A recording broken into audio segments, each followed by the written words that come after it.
Hoje nós estamos aqui com esse ar de misteriosidade, entendeu? Pra falar sobre personagens que ensinaram coisas pra gente. E aí a gente queria dizer pra vocês que esses personagens estão aqui no nosso cenário novo! E essa foi uma ideia que a gente pensou pro início do programa, porque como a gente falou, o Elo Frequência é o que a gente faz na nossa casa, no nosso sofá, com a nossa estante, com as nossas coisas. E agora ele tá com a nossa cara. Mano, é tão bom isso, velho. Queria agradecer muito os meninos do estúdio, entendeu? Que também deram muitas ideias pra gente. Que fizeram isso acontecer. Que fizeram isso acontecer. E agora a gente tá no sofá, que esse sofá é muito bom, dá vontade de dormir. Mas hoje não é dia de dormir, porque a gente vai falar sobre personagens. Eu falei que os personagens estão aqui, eles estão aqui em essência. Eu ia ficar procurando, juro que eu ia ficar tipo... Será que tem alguma coisa, uma referência no cenário? Será que vai aparecer o John Sturge aqui daqui a pouco? Será que vai aparecer alguém? Mano, eu podia estar com o meu anel de lanterna verde. Podia. Não, mas isso aí é um spoiler. Eu não sei. Pra episódios futuros. Tá bom, é. Eu sei sim. De hoje? Não, de hoje não. Então de hoje não, de hoje não. A gente tinha pedido pra vocês, telespectadores, lá no Instagram do Elo Frequência, sugestões de episódios, de temas de episódios pra gente fazer. E aí o Everton, nosso amigo Everton, mandou pra gente falar sobre personagens que te passaram algum aprendizado na nossa vida, passaram algum aprendizado pra nossa vida, e a gente vai falar sobre esses personagens. Foi um tema muito... Não, a gente vai deixar aqui, ó, bem grandão a caixa que ele sugeriu, tá? Ele falou exatamente assim, fala sobre personagens que te passaram algum aprendizado na vida de cada um de vocês. Pô, isso é maravilhoso. E aí, a gente não ia gravar sobre isso hoje, a gente achou o tema tão bom que a gente trocou.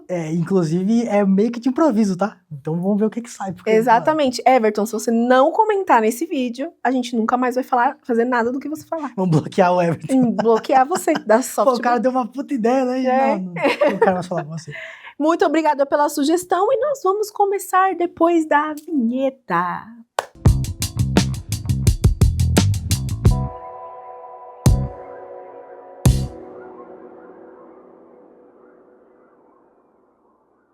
Bom, eu vou começar então com a mesma história batida que eu sempre falo.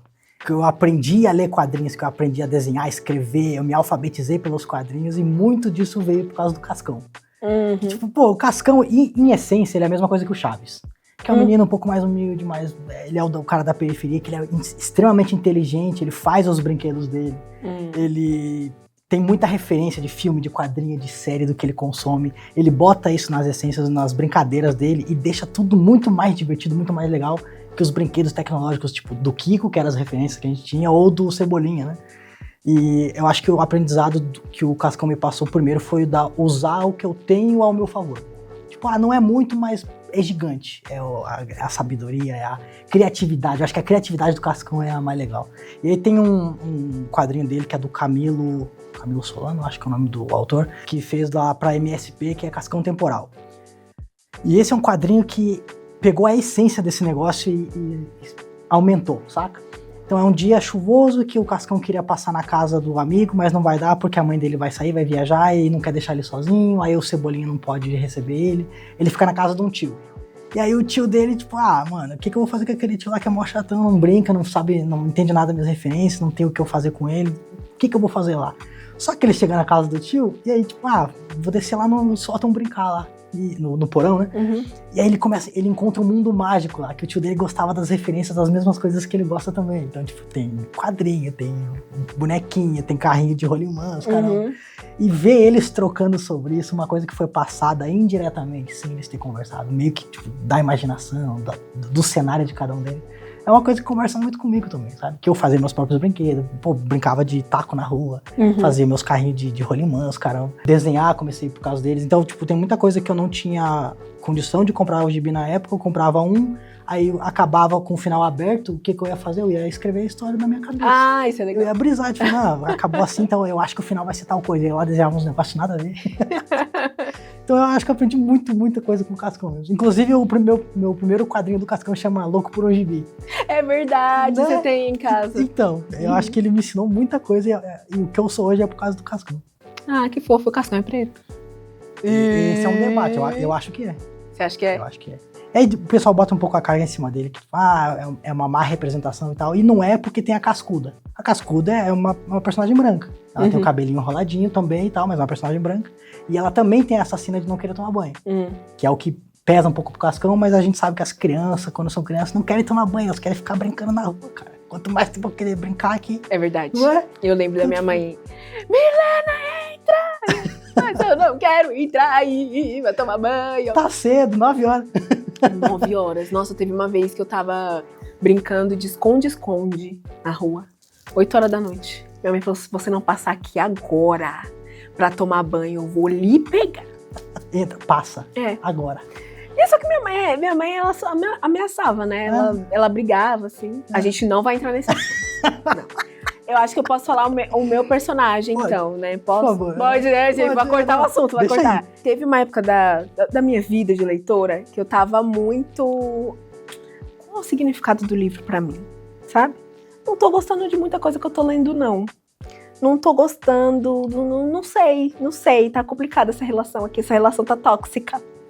E aí eu li um livro chamado Feitiço dos Espinhos, que eu não tava dando nada pra esse livro. Foi o primeiro livro publicado pela editora Literalize, que inclusive sumiu.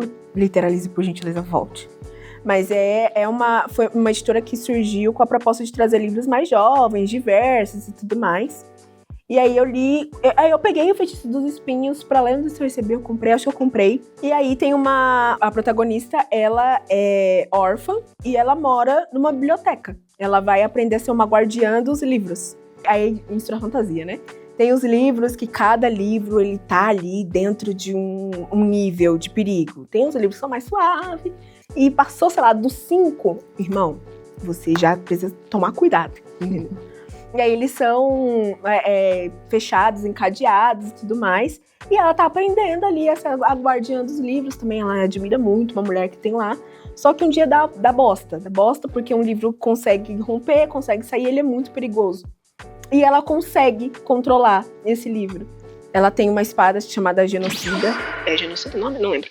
Mas acho que é. E aí ela tem uma espada e ela tem um dom de entender essas histórias. De tipo, esse livro, ele é maligno mesmo, ele é ruim mesmo, ou ele só não tá sendo compreendido da forma certa, né? E aí tem um cara que chega lá e que é tipo ele não é humano, mas ele, enfim, eu não lembro se ele é um elfo. Mas ele chega lá e ele tem um mordomo, que é o Silas. Ai, gente, eu amo, tá? O Silas é tudo. Ele se transforma em um gato branco, ele é lindo. Eu amo o Silas. E aí, dá ruim, porque meio que o ministro fica tipo... Pô, essa mulher libertou esse livro, ela conseguiu controlar esse livro, não pode, essa informação não pode sair. E aí, a luta deles três, na verdade, é proteger os livros. É que o cara meio que quer exterminar o conhecimento. Então, quando eu li... E eu fiquei completamente encantada pelo mundo, pelo universo que a autora criou. E aí, meio que entender o sentimento dela enquanto leitora assídua, enquanto protetora do conhecimento também. De que, pô, o livro ali, ele tá sendo mantido a 7 chaves por quê, sabe? E aí é uma metáfora muito grande de que os mais poderosos querem tirar o conhecimento da gente, né? Então, quando eu li O Feitiço dos Espinhos, eu fiquei assim, gente, eu amo ler. Amo ler, voltei a amar. Nossa, é por isso que eu leio, sabe? Porque a Elizabeth, ela tem essa sensibilidade. E o final... Ai, eu não posso falar o final. Mas o final desse livro é uma dos finais mais lindos que eu já li na minha vida. E ele é um livro de fantasia único, tá? Aí, ó, pega a dica. Porque às vezes a gente vê séries e trilogias. Ele é um livro de fantasia único. E é muito bonita a relação dela com os livros. Ela entende, ela conversa, ela limpa. Aquela coisa que a gente tem todos os nossos cuidados, né?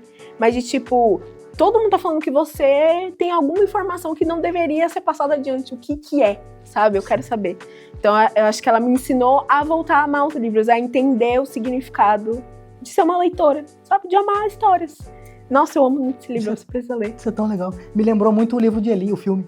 É, também. Que os caras estão num futuro distópico lá e o cara ele retém todos os livros, não quer mais que as pessoas tenham acesso às coisas, mas ele tá em busca de um único livro, que é o livro que vai coordenar todo mundo. Nossa, esse filme é bafo. Isso é muito da hora. E eu não adivinhei a reviravolta. Você assistiu isso? A gente assistiu junto! Pô, eu tinha visto. Você percebeu e eu percebi o quê? Não percebi nada. Nossa, mas o Feitiço dos Espinhos, tanto que eu li como o Nick, minha amiga, e a gente ficava, meu Deus, esse livro é incrível! Ah, eu quero ver. Você vai gostar. É muito, muito bom. Indo pro meu, eu não queria ser repetitivo, mas eu vou mencionar o Jabari. O Jabari do Intergalactic. E aí é por outra questão, né? Eu acho que ele pega um pouquinho do que o Cascão tinha, de fazer muito com a sua criatividade, com o que você tem disponível ali, e transforma aquilo em profissão. Então o Jabari, a gente vê no começo da história dele, do Intergalactic, que ele sempre foi um cara que gostou muito do grafite, do quadrinho, do desenho, da expressão gráfica do que ele estava sentindo. E nunca teve espaço para aquilo. Tanto no relacionamento antigo, quanto na vida, quanto nos empregos. Ele teve que mudar de cidade para que isso pudesse acontecer. Ele tinha um outro trampo, que ele era vendedor de uma loja de tênis, se não me engano, né, que é citado por cima. Mas ele acreditava naquilo. Ele tinha fé que aquele personagem dele ia virar alguma coisa. Que ele tinha uma história para contar. E aí que me pega muito. Porque eu tenho isso, mas eu não sei que história eu quero contar. Eu vejo o Jabari e fico, mano, ele tirou de um personagem que era um grafite, que era só a expressão dele pra contar uma história, pra fazer. E aquilo virou quadrinhos. Então ele trabalha numa empresa de quadrinhos, ele conseguiu emancipar o personagem dele, conseguiu dar voz pra aquilo. E o ambiente, a partir daquilo, começa a mudar. Ele começa a se abrir pra outras coisas também. Ele se permite sentir novamente. Ele conhece a Mido, ele vê que toda essa expressão artística dele faz parte também de quem ele é e de quem ela é, porque também ela é artista, né? Ela é fotógrafa, se não me engano. Sim. Então, tipo, tem alguma coisa em comum do que eles fazem, que é representar palavras em imagens. E eu acho que é uma coisa que bate muito. Eu acho que até eu falei pra você esses dias que eu tenho um bordão lá do...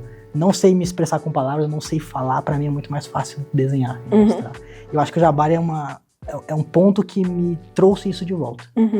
De entender que, às vezes, eu não preciso falar nada. É só desenhar.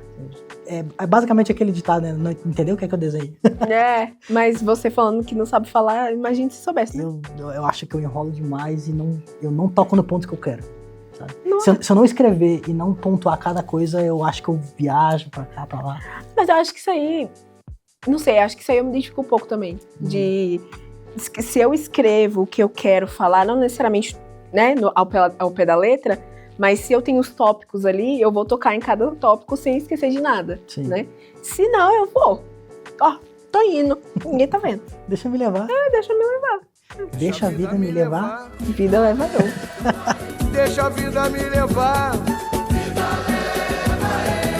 Eu tenho pra mim que tem momentos específicos da nossa vida que tem personagens que tocam muito, sabe? Ali pra 2020, 2019, 2020, por aí, eu tava muito mal, porque tava tendo muita violência policial com pessoas negras, assim, né? Já tem muito. Mas tava tendo muita violência policial com pessoas negras, em recorrência, assim, com crianças, fazendo operação, e eu entrei numa depressão profunda, de impotência, de não saber o que eu vou fazer a partir disso, sabe? Não tem o que fazer.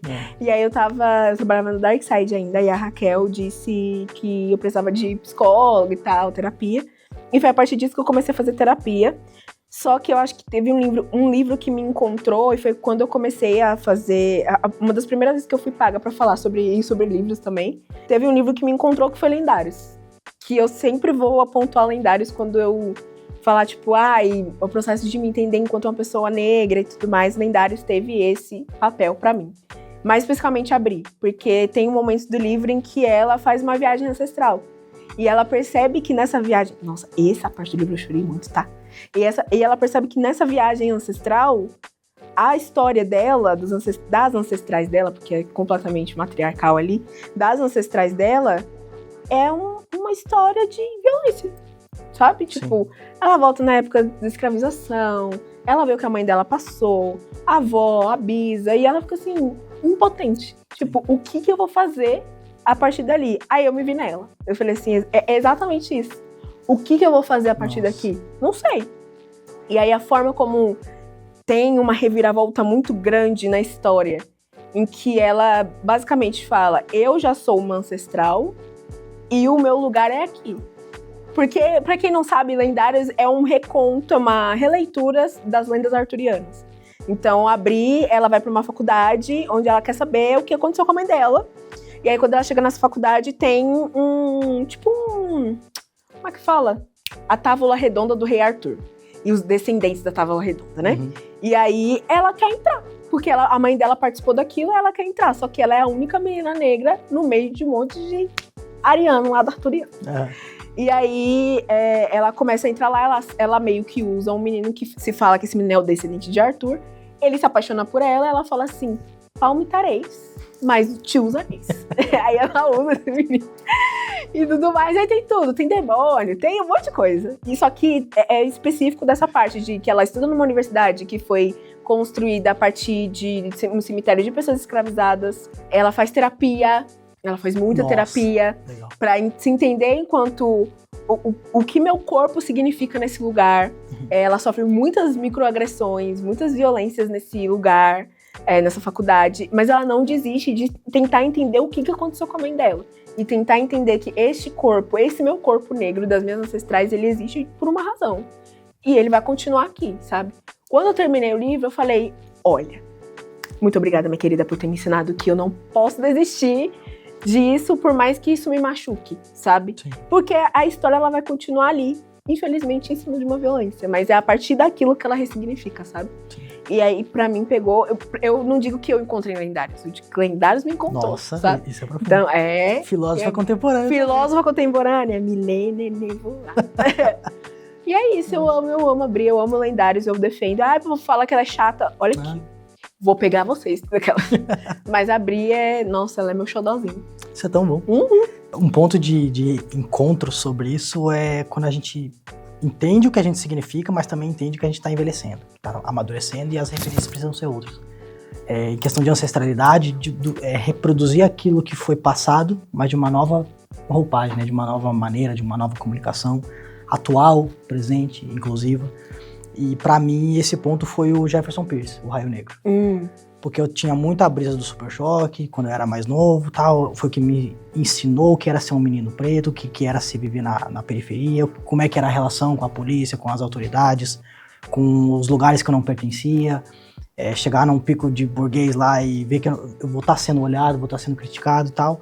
Mas isso era uma visão que eu tinha enquanto adolescente. E quando a gente cresce, a postura é outra, porque você anda nesses ambientes ainda, só que você já é uma pessoa adulta. Então a postura vai ser diferente, os olhares vão ser às vezes um pouco mais sutis, vai ter uma coisa velada ali, então você precisa lidar de outra maneira, porque agora você é responsável por você mesmo.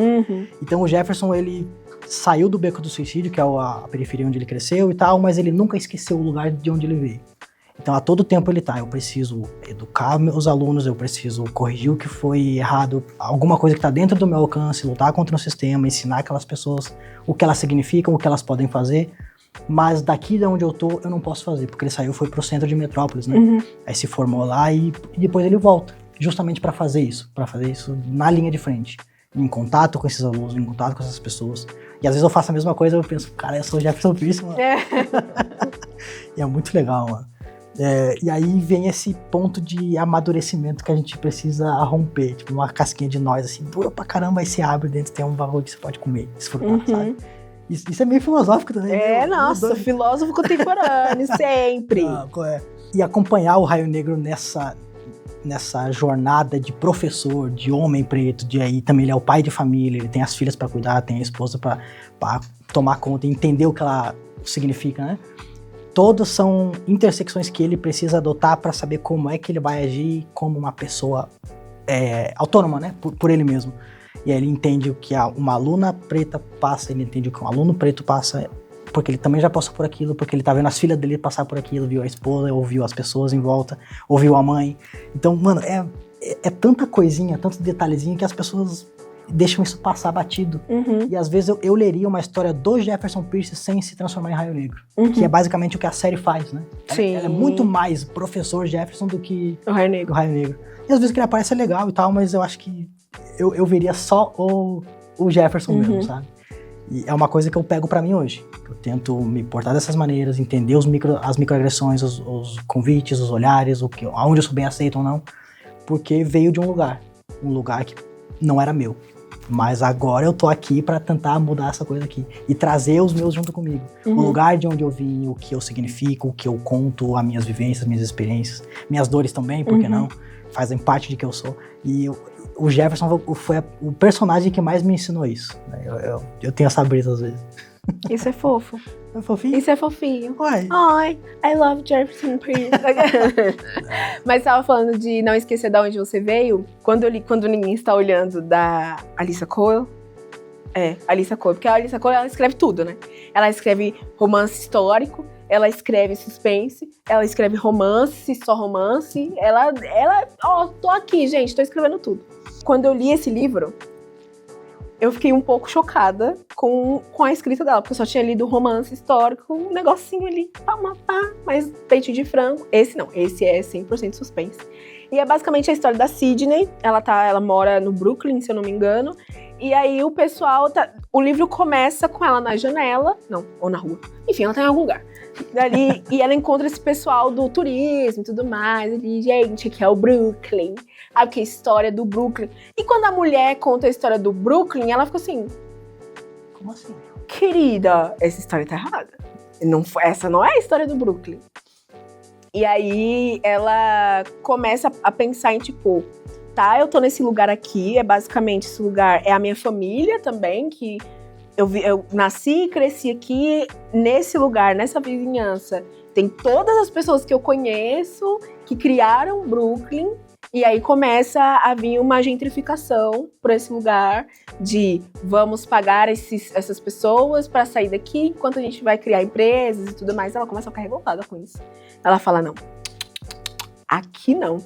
Aí o que ela faz é fazer um tour. Na verdade, ela leva o leitor para um tour pelo Brooklyn para contar a história certa.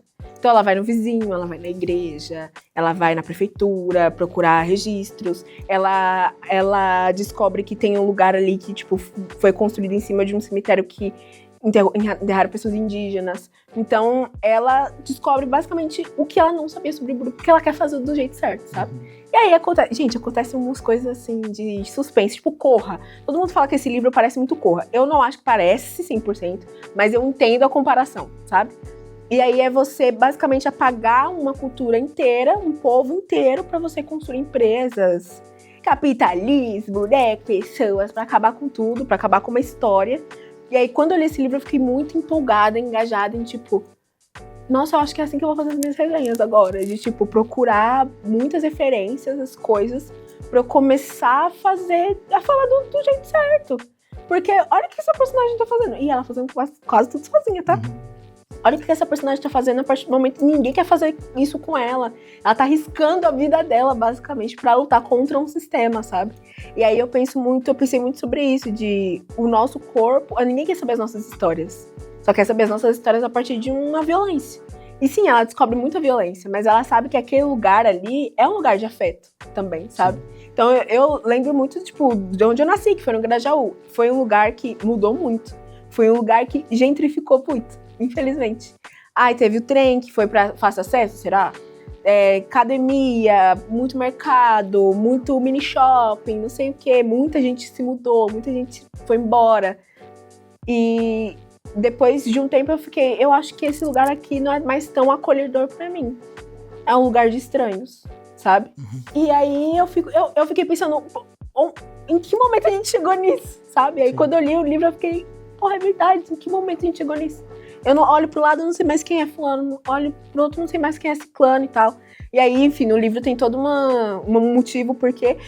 E lá no Grajaú eu acho que tinha um motivo porquê também, sabe? As coisas ficando caras, eu compro essa casa de vocês, aqui. Não estou mais lá, mas toda vez que eu volto, é tipo, este lugar foi um lugar de acolhimento e de afeto, e que eu quero passar essa história para outras pessoas, não das coisas ruins que... enfim, passaram por aqui também, sabe? Sim. Acho que quando eu li esse livro eu pensei muito sobre isso, contar as histórias, as nossas histórias, do nosso ponto de vista, pra levar pras pessoas o que realmente aconteceu aqui, sabe? Sim. Não uma pessoa branca e rica e um empresário que quer comprar isso aqui pra montar, sei lá, um Airbnb, sabe? E apagar as nossas histórias. Então eu aprendi muito quando eu estava olhando, fiquei surpresa porque a Alyssa Cole alugou um triplex, né? É por isso que você gosta tanto de Candyman? É por isso que eu gosto tanto de Candyman. Candyman é sobre isso, né? A gentrificação, mudar a história do lugar. E eles falam, né, do lugar que eles estão morando ali e tal, que é onde acontece o primeiro filme, né, que é um cenário abandonado lá, lugar. E aí as pessoas chegam lá, estão querendo reescrever aquela história. Sim. Estão apavorando as pessoas para vender mais barato. E a Sim. crítica tá lá gritante, eles estão falando isso o tempo todo.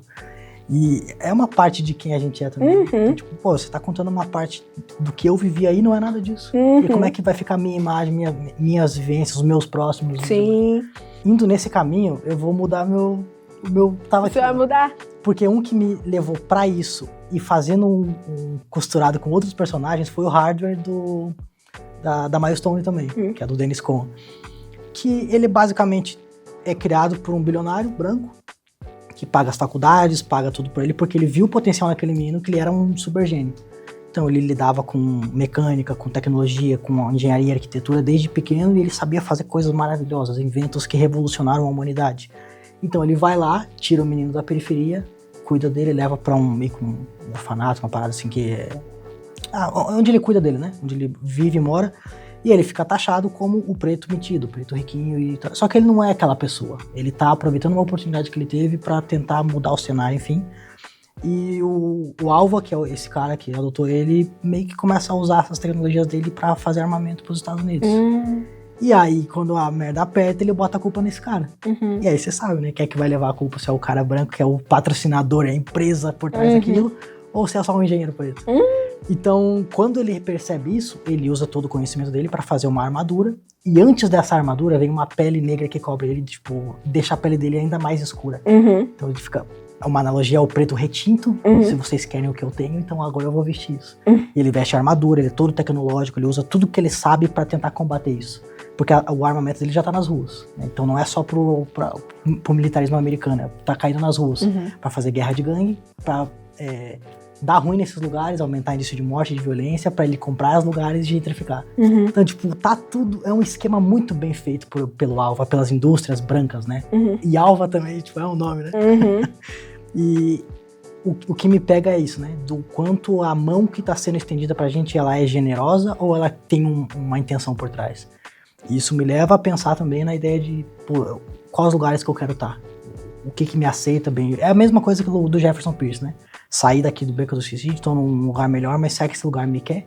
Ou tá querendo ver alguma coisa por trás, né? Tirar um proveito disso. E o Harder foi o cara que me abriu os olhos pra como é que a estrutura funciona. E aí falando, né, você saiu do Grajaú, eu saí do pôr do sol, na periferia do pôr do sol lá no Rio Grande do Sul, que é basicamente a mesma coisa. Só que é uma cidade inteira que foi apagada historicamente, porque, tipo, os indígenas que estavam lá, ninguém cita. As pessoas pretas que construíram a cidade, ninguém cita, não tá nem nos livros de história. É um tio aqui que conta, um parente ali que conta, o senhorzinho mais antigo da cidade que tá lá, que eu vi tudo isso aqui crescer, tinha muita gente preta, e onde é que tá essas pessoas agora, sabe? Então, tipo, elas vão se mudando de cidade pra cidade, buscar uma alternativa, uma vida melhor, porque entendeu que aquele lugar não é delas. Mas é quem tava antes, sabe? E são pontos que conectam a gente, assim, tipo, essa sua história do livro me conecta porque tem a gentrificação. Então, tipo, é só um bairro, né, o Brooklyn que ela tava contando. Mas e quando isso acontece com uma cidade inteira? Ou quando acontece com o país inteiro? Então, nossa, é o problema. Brasil! Sabe? E olha só que doido. Isso é um gibi que era pra ser do cara vestindo uma armadura e jogando laser e combatendo e tudo. E eu não via assim. Eu não conseguia pegar. Mas não tem como. Não ver dá, assim. mano. Tem um livro, talvez eu saia da pauta, não sei. Mas tem um livro que se chama Uma Melodia de Sombras e Ruínas. Que é um livro de fantasia. É um livro de fantasia, escrito por uma pretona, não sei o quê. Ela cria um universo muito da hora. Só que é um livro sobre saúde mental. É uma jornada sobre saúde mental. O Malik, que é um dos protagonistas, ele tem crise de ansiedade o tempo inteiro. Ele se questiona o tempo inteiro. Ele faz um pacto com, tipo, um demônio mesmo, pra ele conseguir resgatar a família dele, que foi absorvida por esse demônio.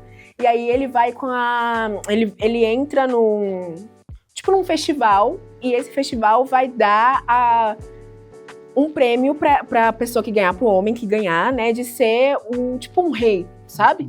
Porque é uma sociedade matriarcal, mas eles precisam agora de um rei, de um representante, isso aqui lá. E a Karina, que é a princesa, acho que é Karina o nome dela, e ela é uma sultana e tal, que é esse título de princesa que dão pra esse universo. E é um livro que fala sobre a jornada do herói, tem a óbvia jornada do herói. São personagens completamente diferentes, porque a Karina, ela é princesa, ela é rica, ela tem tudo que ela quiser. Só que ela tem muitos problemas com a mãe dela, problemas de comunicação, problema de... Nossa, muitos. Ele é um menino pobre que quer salvar a família dele e ele paralisa porque ele se acha incapaz, sabe? Ele sabe que o que motiva ele é a família. São personagens completamente opostos que eles vão ter que se encontrar. Então, não tem como, tipo, falar, mas é só um livro de fantasia, é só um livro de peitinho de frango. Até no peitinho de frango você vai achar alguma coisa, sabe? Foi um livro que a autora... E tem os avisos de tema sensível. Quando você vai começar a ler o livro, tem todos os avisos de tema sensível. E tem muitos, tá? Só que eu acho que a questão da saúde mental, ela é... Quando ele precisa agir, ele tem crise de ansiedade. E eu falei, eu nunca li uma cena de crise de ansiedade tão bem descrita na minha vida. Ela é muito boa. Infelizmente, literaliza... Eu tenho muito literaliza aqui. Volte, porque a gente precisa do segundo livro. Que é só uma antologia. Só precisa de mais um. Aí publicou o primeiro e o segundo não veio. Eu tenho umas experiências com isso. É triste, né? Eu tô esperando a segunda temporada do Super Choque até hoje. É verdade, do quadrinho, não veio. Você leu também, né? Eu li, gente, é muito bom. Leiam Super Choque. Eu adoro. Pô, eu queria citar dois, rapidão, assim, que eles têm um casamento, tipo, de ideais, que eu pego muito. Que é o Eustácio Resmungão e o Lula Molusco. O Eustácio? Que é do Coragem do Cão Covarde. Tá. Cachorro idiota! Ele é chato, esse cara. Mas eu sou igual, cara. Não é nada. Eu não tenho paciência com nada, eu só quero ficar na minha cadeirinha de balanço. Eu azedei os meninos pra botar o sofá aqui, porque eu só queria ficar assim, ó. Eu sou igual, cara. Nada, não. Eu não citei a Zélie, né? Porque eu acho que é clichê demais citar a Zélie. Mas, enfim, a Zélie, ela é minha personagem... Não sei se ela é minha personagem modelo, mas eu acho que é uma personagem que conversa muito comigo, assim. Na leitura coletiva de Filhos de Sangue e Osso, as pessoas falam, você é muito a Zélie. Você é muito a Zélie. E aí, se você for, enfim... saber quem é o seu orixá regente, né? Sua mãe e tudo mais, vai ser o Iá, certeza. Porque é igual. E aí é muito bom ler esse livro com outras perspectivas de pessoas que estão na religião e tal. Porque fala, a Zélie só podia ser filha de Oiá mesmo. Ela suga muita coisa, o redor dela tá de morte também. Mas é muita energia, muita coisa. Ela acha que ela tem que salvar todo mundo. E a Zélie, pra mim, é a personagem, sabe? Sim. Tipo, eu consigo entender quando as pessoas não falam que não gostam dela, porque ela é no final dos contos, ela é uma adolescente também. Ela toma decisões equivocadas também. Só que ela é a personagem que ela nunca vai esquecer de onde ela veio. Nunca. É mesmo? Nunca. Ela nunca vai esquecer qual é o propósito da luta dela. Nunca, isso nunca. Então eu acho que é isso, assim, tipo, dar muito valor da onde você veio, dar muito valor de pessoas que vieram antes de você, dá muito valor a qualquer coisa que você conquista e ela acaba esquecendo dela mesma, de tipo, enfim, é a minha personagem. E ela é seduzida o tempo todo a mudar de vida, né? O tempo todo. Esquece de onde vem por esse caminho que é mais fácil, vai pra aquilo ali que é mais fácil. E ela não esquece de onde ela veio. Não esquece. Isso é tão bom. Isso é muito bom. O personagem desse livro em si que me pegou, você sabe qual é. Eu sei. E eu não posso dar spoiler, mas eu fiquei tão triste. Eu sei. Eu gostei tanto dele. Eu sei. Que inclusive é o Idris Elba, tá? Vocês se preparem que vocês vão ver Idris Elba na adaptação de Filhos de Sangue e Osso. Quem pegou spoiler pegou, quem não pegou... Não tem spoiler. As pessoas já vão ouvir esperando o que vai acontecer. Ai, que tristeza. Porque eu falei que eu tava triste. Nossa, ele ficou muito bravo. Eu fiquei bolado, porque tipo, é o personagem que mais rompeu a ideia do estereótipo do negro sábio, negro místico, de uma maneira muito fluida, muito natural. Então ele é o cara que sabia, ele tinha conhecimento, ele era o guardião, ele tinha as coisas pra passar, pra ensinar e tal, mas porque ele viveu, ele sabia ouvir. E ele reproduzia muito do que foi ensinado pra ele e respeitar o sistema matriarcal daquele lugar. Sim. De onde veio essas informações, quem é que regia a magia, quem é que faz tudo isso. E ele olha pra Zélie e fala, então você é a menina que vai fazer tudo isso. Eu só posso ser o intermediário. E esse respeito é tão legal. Sim. Por que tinha que acontecer o que aconteceu? Eu acho que a parte que eu mais gosto dessa, quando eles conhecem o Lecan é... Você tem nome? A Mari pergunta. Todo mundo tem nome aqui. É uma resposta que eu daria tranquilamente. Sabe? Todo mundo tem nome. Filhos de Sangue e Osso vem em 2027, dia 15 de janeiro de 2027, tá? Você decorou. Meu filho. Eu nunca fiquei tão animada por uma adaptação assim da minha vida, tá? Ai, para com isso. Enfim, acho que a gente já pode encerrar.